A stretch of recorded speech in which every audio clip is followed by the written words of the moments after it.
evening.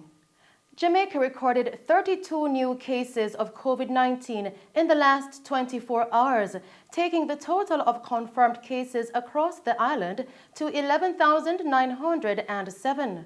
The death toll remains at 276.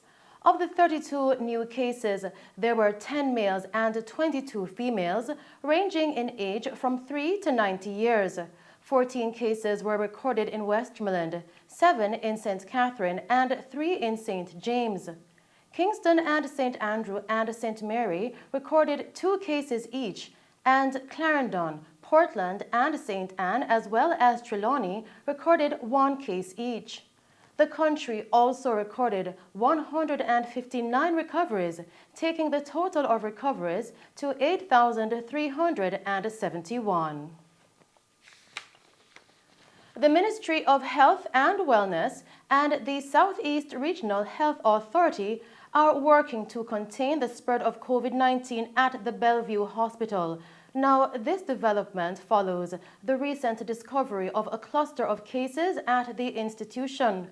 Up to the weekend, 21 of the 29 patients tested and 2 of 23 staff members tested returned positive results for COVID-19.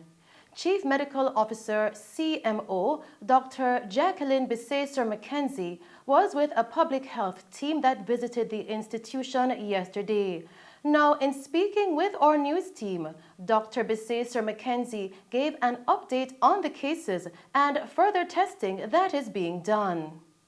So we would have started with the detection of 5 symptomatic cases on the ward, and those persons had mild symptoms. The investigation by the health department would have resulted in a further testing of the entire ward population, 28 persons and 23 members of staff. Of that, we would have had 21 positive patients and 2 positive staff members. Now, the persons that had presented with symptoms, those were mild symptoms, and those have resolved. We had 2 patients that had more serious symptoms. Those persons were transferred to the Kingston Public Hospital. They were managed there. Now they are clinically stable, and their illness is such that they are going to be returned to the facility to be cared for here. So right now, the only patients that are going to be managed at this kind of facility would be patients with very mild symptoms or with no symptoms at all. So the 2 staff members are without symptoms and they are at home. Now, what we would do is further testing in terms of the rest of the hospital, in checking for if there are symptomatic patients in any of the other wards. We would test those patients, and any other patients that would have any kind of contact with the persons in the ward or staff members, we would test those persons as well. And then that now would trigger more testing as needed. The CMO pointed out the importance for healthcare workers to adhere to all the infection and prevention control measures. At this time, we have to remember that we are in community transmission. We are in community transmission, and so persons are continuously being exposed within their communities. We don't know who is positive. Our assumption has to be that everybody is positive. So it is in fact true that within facilities like these, once there is movement between the community and the facility, there's always a possibility of exposure. So you would have persons, healthcare workers that would have been exposed in the communities and would have come into facility. It's very important that our healthcare workers adhere to all the infection prevention and control measures. There may be some breakdown in the full utilization of the infection prevention and control measures among the different categories of patients, staff, members. And this is an opportunity for us to reinforce, because especially in facilities that have not had positive cases from early, then you may have a lapse sometimes in those measures. So we can't say for sure how it is that the first case came into facility. More than likely, because there has been spread, would suggest that there may have been some lapse. But the in-service education persons here, The medical and the nursing staff have been very, very proactive in terms of that resensitization, increasing awareness. And I have been in the facility, I can see that everybody is wearing their mask and the physical distance is being kept. We have hand sanitizer in abundance. Persons are using that as well. So we can be assured that I think the Bellevue management team, clinical and nursing team have things under control here now. Chief Executive Officer, CEO for the Bellevue Hospital, Marcia Mullings-Thompson, says that additional and stricter measures have been implemented due to the recent outbreak. We have started a more stricter measure in terms of managing what is currently happening at the hospital. They have been instituting an increase in the use of the hand sanitizers. All patients are in mask, and staff in full PPE as we, try to manage the situation. We now have instituted additional measures for different areas of the ward, including ongoing temperature check for every patient and staff that enters the ward. And we, along with the clinical team and other staff members, are being more vigilant, in ensuring that we pick up any cases.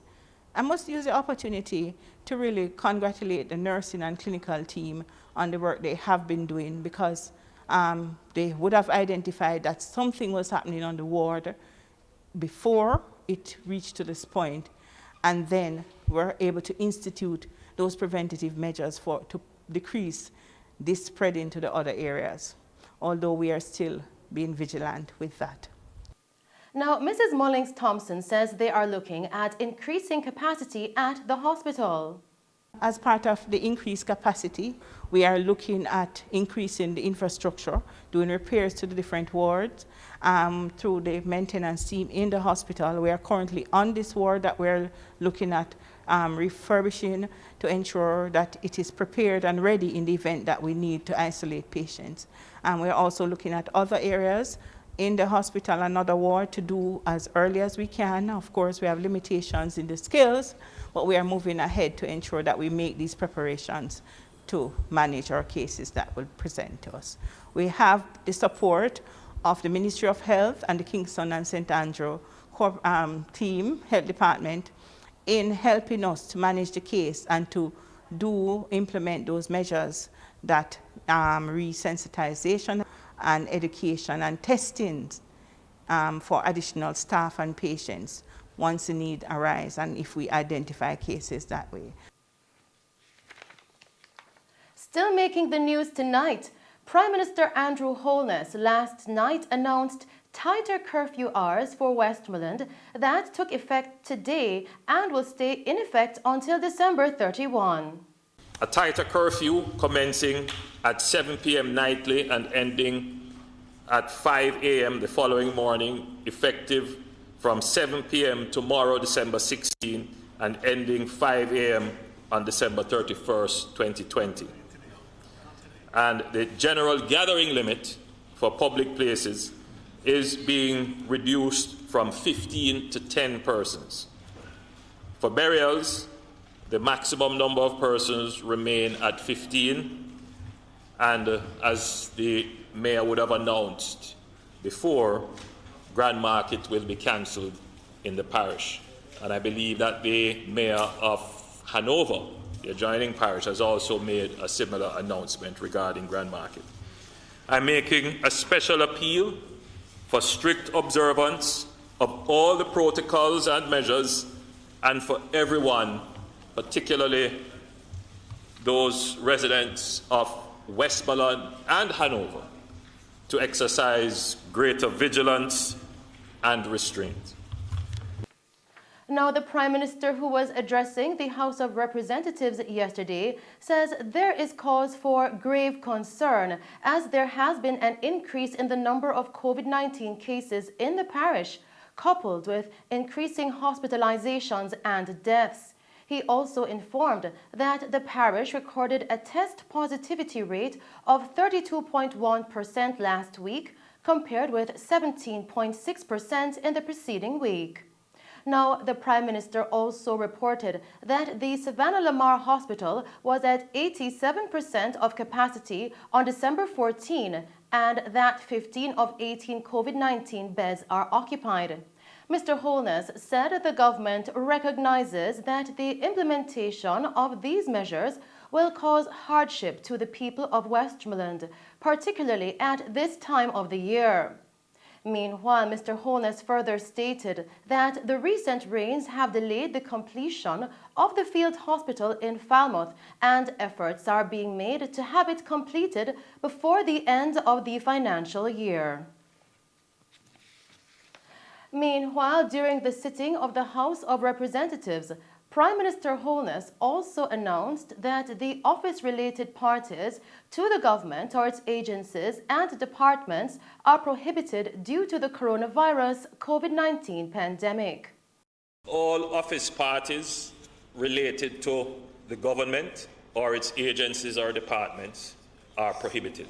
The Cabinet Secretary today wrote to all the permanent secretaries, and that will filter down through circular to the various departments and agencies. We have to set the example as it relates to the maintenance of the orders under the Disaster Risk Management Act. And just one point, member, the way in which the Disaster Risk Management Act is written, the various orders take effect on announcement, but we have always place these announcements in a gazette where they are published so that persons can have them for reference. And very important, they are very important in guiding the security forces as to what they can and cannot do. And before we make any announcement, I can tell you that we have a very involved process where we meet and discuss with the security forces exactly what it is that we. As we continue with the news tonight, Minister of Health and Wellness Dr. Christopher Tofton, who is spending the next couple of days in the Western region as he continues to meet with other key stakeholders in the region, including the municipal corporations, met with the St. James Municipal Corporation earlier today. Now, Dr. Tofton, in addressing the council, pointed out that over 1,000 cases have been reported in the parish since the first case in March. The parish of St. James would have seen its fair share of positives since the first case was discovered back in March of this year, March 11th to be exact. The first case was discovered in the parish of St. James. Since that time, we have seen over 1,000, in fact 1,256 up to yesterday cases in the parish, 46 deaths, and we now have 121 active cases. And the hospital beds that we have at Cornwall Regional, we have approximately 28 beds for COVID, 2 ICU and 26 otherwise. We have these COVID wards, as you know, that we have set up in the hospitals. And of those beds, we have 21 that are taken up. So we still have a little bit of spare capacity, but not a lot. And these beds are normally taken up, well, these beds are taken up by symptomatic persons, so persons who need to be in a hospital. Of the 121, we have 21 in hospital. 2 of those are in ICU, so they are serious cases. Dr. Tofton further outlined that government's concern for the Western parishes is mainly because most activities related to COVID-19 are taking place in this section of the country. We are concerned about the West because the West is where the most activity is now taking place from a COVID virus spread perspective. I'm in Trelawney tomorrow because the positivity rate is again above the national average, and then I'm in St. Ann because again in St. Ann, same thing. So that entire stretch. The question therefore is, well, for us the fear is that it could overwhelm the public health system. And if it overwhelms the public health system, then you really get into issues because people who may need hospital care may not be able to get it because you just don't have the beds. What the intelligence on the ground is suggesting from all concerned, police included, is that too many people are just not observing the protocols. So, again, coming from the other two parishes, the argument is the same. We're still having the parties. And so it brings into sharp focus the need for enforcement. Now, the police is already overwhelmed because of all the other issues that they have to deal with. And I think it's almost impossible for them to take on and shut down every single gathering that takes place beyond the 10 or 15 people. And we really have to use the opportunity going into the season to just discourage, and to help people to find other ways to rest and relax during the season. This cannot be the usual Christmas season. The minister also pointed out that not enough sensitivity is being shown by business operators for their customers during this time, adding that more could be done. Lining up outside a business establishment, particularly the more formally and established ones, with people in the hot sun, or, if rainfall and they get wet, to my mind, it doesn't show enough sensitivity to not just the concern of the virus, but also the concern of the clients or customers. I see it at the banks, for example. Banks are private entities, but there are other places. There are some government places too, as you have said. Is it so difficult to put a little tent somewhere in the parking lot and maybe use a numbering system to call a number, and to, even if you have to hire an extra hand, to just kind of manage the process?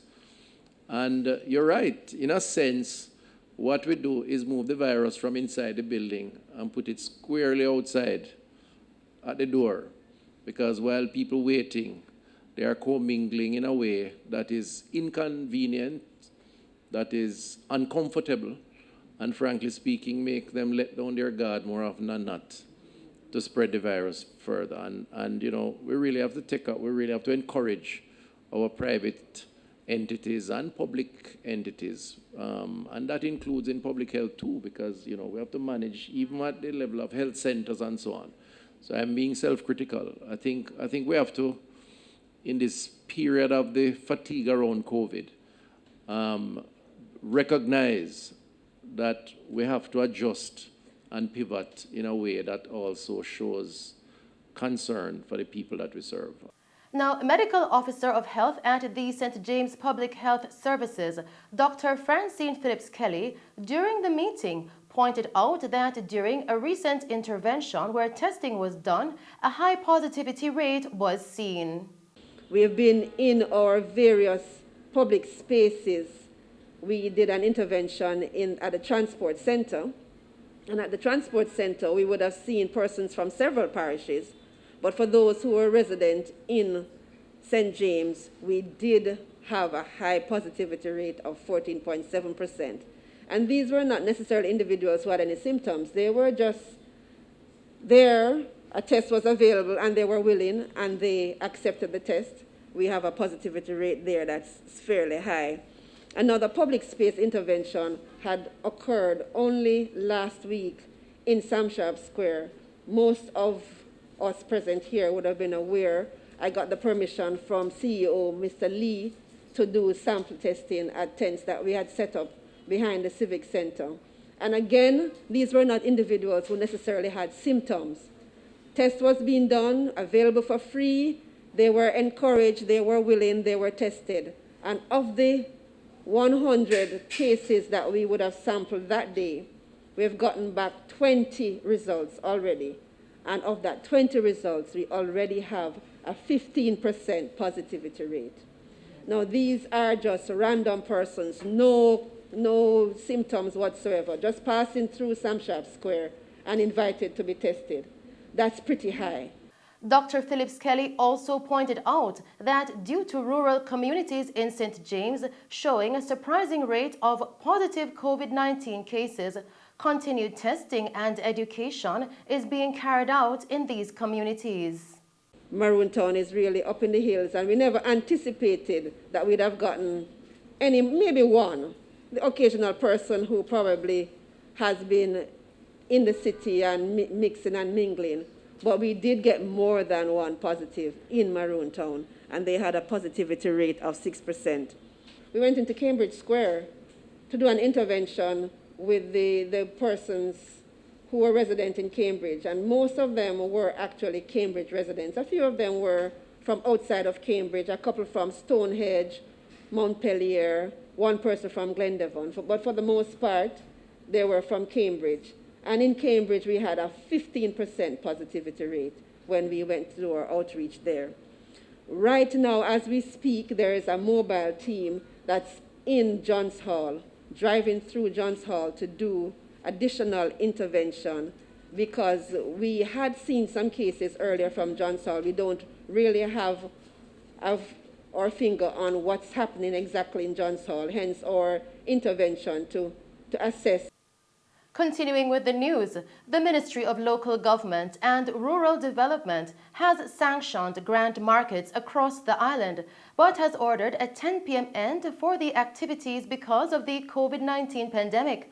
Now the events will be downscaled from the traditional grand markets that usually start late on Christmas Eve and end just before daylight on Christmas morning.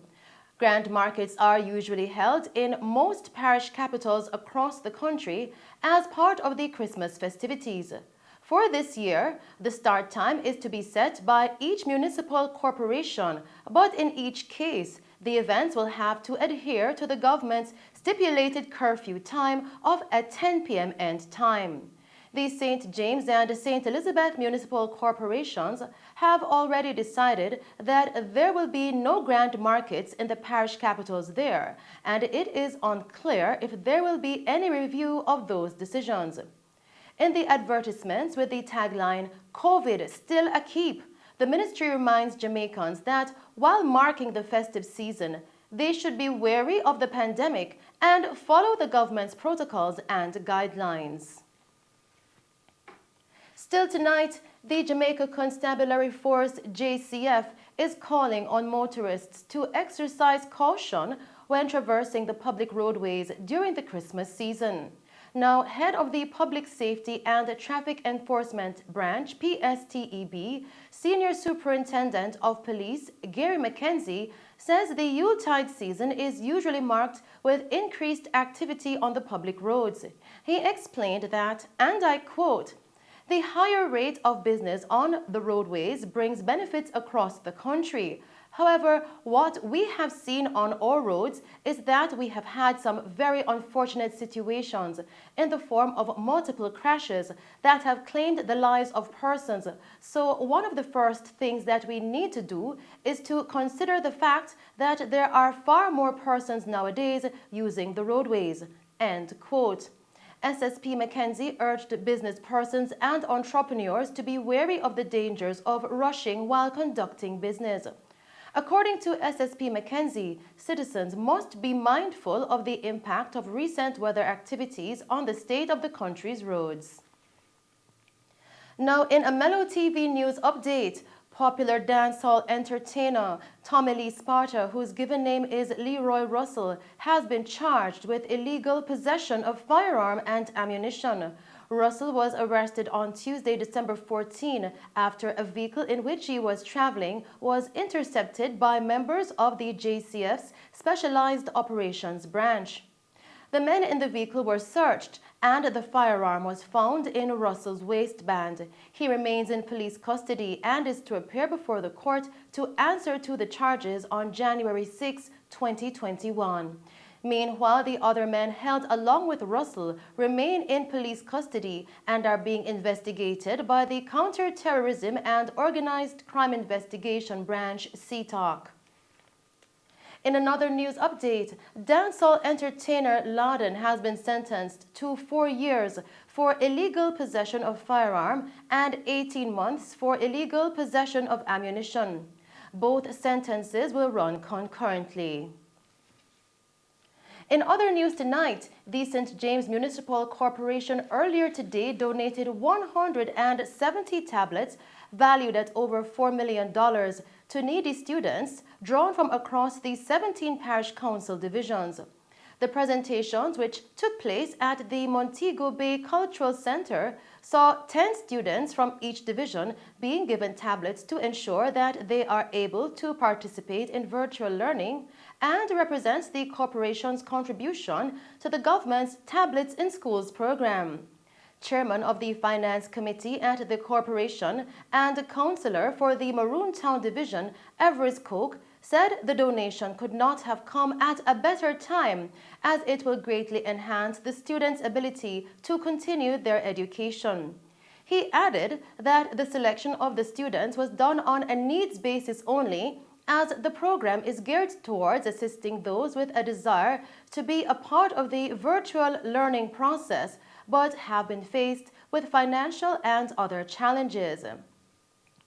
Meanwhile, Mayor of Montego Bay and Chairman of the St. James Municipal Corporation, Councillor Leroy Williams, is expressing delight at the corporation being able to assist the 170 students, pointing out that any support for education is an investment in nation building. Mayor Williams said that the objective of this program is to provide needy students with the necessary tools to function in the online teaching and learning environment, and the tablets will add value to their learning experience. Continuing with tonight's news, Minister of Tourism Edmund Bartlett says the return of British Airways flights to Montego Bay after an 11-year hiatus sends a strong signal that tourism recovery in Jamaica is well underway. He was speaking at a ceremony at the Sangster International Airport to welcome the Boeing 777 flight from London Gatwick with 332 passengers on board. Minister Bartlett said the return of British Airways comes on the heels of new JetBlue direct flights from Raleigh, North Carolina and Newark, New Jersey, and the resumption of flights by several carriers which had halted service due to the coronavirus COVID-19 pandemic. British Airways will operate twice-weekly flights on Tuesdays and Saturdays. Mr. Bartlett said that the return of the airline to Montego Bay is a welcome sight for airport workers, many of whom have been out of a job since March as a result of the COVID-19 pandemic. Now, British High Commissioner to Jamaica, His Excellency Asif Ahmad, who was on hand to welcome the flight, said that the relationship between Jamaica and Britain has always been a special one that comes with a lot of history and mutual respect. And those are the stories making news. I am Shelley-Ann Hill. We will now take a break and then join Christopher Scott with sports.